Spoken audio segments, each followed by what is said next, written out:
जब व्यक्ति दान करे तो उस दान का बखान कभी ना करे, क्योंकि जब व्यक्ति दान करता है और दान का बखान करता है तो उस दान के से जो मिलने वाला पुण्य है वो समाप्त हो जाता है, फिर उसे वो पुण्य नहीं मिलता।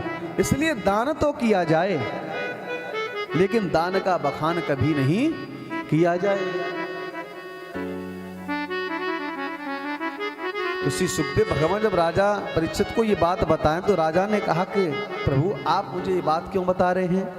क्या किसी ने ऐसा किया है कि दान देने के बाद में दान का बखान किया हो? बोले हाँ, तभी तो सुना रहे हैं। बोले कौन है जिसने दान देने के बाद में दान का बखान किया हो? और आजकल दान का बखान सब लोग करते हैं। हाँ, जो पाप कर्म करके आया उसके बारे में तो नहीं बताएगा, लेकिन कह देगा भागवत में 1100 की पर्ची कटा के आइए, सबको बता देगा। बोलो राधे राधे। और हमें यही छुपाना है, इसलिए हमेशा दान गुप्त होना चाहिए, किसी को पता भी न चले। दान देते समय अगर किसी को पता चल गया तो वो दान दान नहीं है, इसलिए दान हमेशा गुप्त देना चाहिए। श्री सुखदेव भगवान राजा परीक्षित से कहने लगे, परीक्षित नृगो नाम नरेंद्रो हम इक्ष्वाकुतनय प्रभो दानि स्वाख्ययमानेषु यदि ते कर्णमस्पृशम्।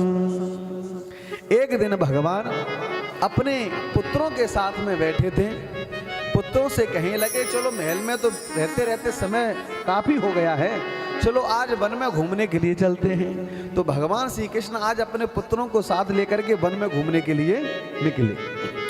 भगवान जैसे ही वन में पहुंचे तो भगवान ने अपने पुत्रों से कहा कि मैं जरा विश्राम करता हूं और तब तक तुम वन को घूमना चाहो तो घूम लो, मैं इसी वृक्ष के नीचे तुम्हें विश्राम करता हुआ मिलूंगा।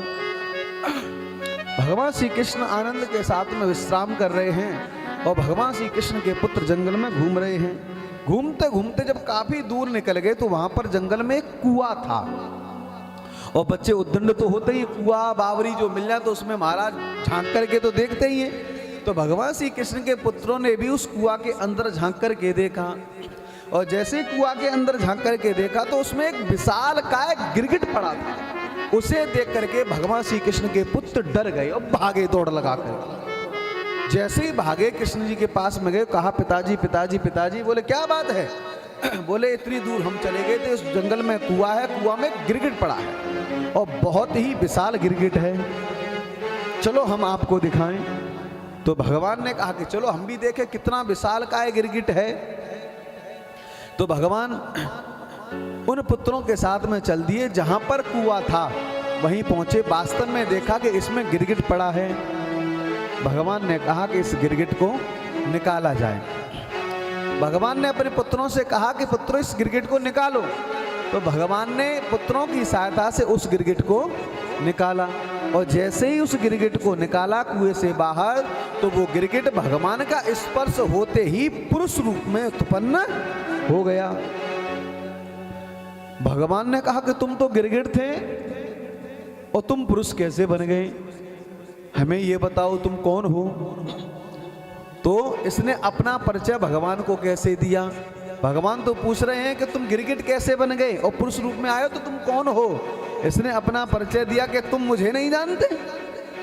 और अभिमानी व्यक्ति ऐसा ही कहता है छोटे आदमी से कि तुम मुझे नहीं जानते। भगवान ने कहा कि हम तो तुम्हें नहीं जानते। बोले सारा संसार मुझे जानता है और तुम मुझे नहीं जानते हो। बोले कहा कि मैं तुम्हें नहीं जानता। तब इसने अपना परिचय दिया। जब इसने अपना परिचय दिया तब कहा कि सुनो मैं कौन हूं। नृगो नाम नरेंद्रो हम इक्ष्वाकुतनयः प्रभो दानि स्वाख्यमानेषु यदि ते कर्णमस्पृशम्। यदि ते कर्णमस्पृशम्। जब इसने कहा कि आप मुझे नहीं जानते, भगवान ने कहा कि मैं नहीं जानता, आखिर तू कौन है ये तो बता।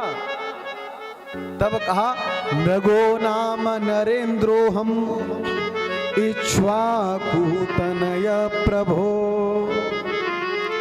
कहा कि मैं राजा नृग हूं और इक्ष्वाकु कुल में मेरा जन्म हुआ है।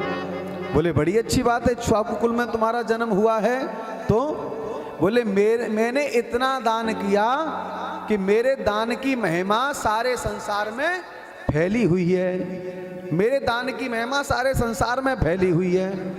भगवान ने कहा कि जब तुम्हारे इतना दान किया कि तुम्हारे दान की महिमा सारे संसार में फैली है, इतने दानवीर होने के बावजूद भी तुम गिरगिट क्यों बने? हमें ये बताओ। दान स्वाखय मानेसु यदि ते कर्णमस्पृशम। इतना दान देने के बावजूद भी तुम गिरगिट क्यों बने? तो भगवान ने कहा कि हमें लगता है जो तुमने दान किया है वो ऐसा ही वैसा दान किया होगा। और आजकल व्यक्ति ऐसा ही दान करता है, जो वस्तु अपने काम की नहीं, बोलो राधे राधे, जो वस्तु अपने काम की नहीं वो दूसरे को दान में दे दी जाती है। जब वो वस्तु तुम्हारे काम की नहीं तो दूसरे के काम की कैसे हो सकती है? जो नोट कहीं ना चले वो कथा में चल जाता है, बोलो राधे राधे। हाँ, कहीं ना चले। और आजकल तो ऐसी विडंबना है, पंडित जी ने कही कि हवन करवाओ, पंडित जी को कपड़े देने पड़ेंगे। सो जजमान जाता है सीधा दुकान पे। वो आजकल दुकानदार भी बड़े चालू हो गए हैं। वो कहते हैं हवन करवा रहे हो घर पे, पंडित जी वाले कपड़े चाहिए क्या?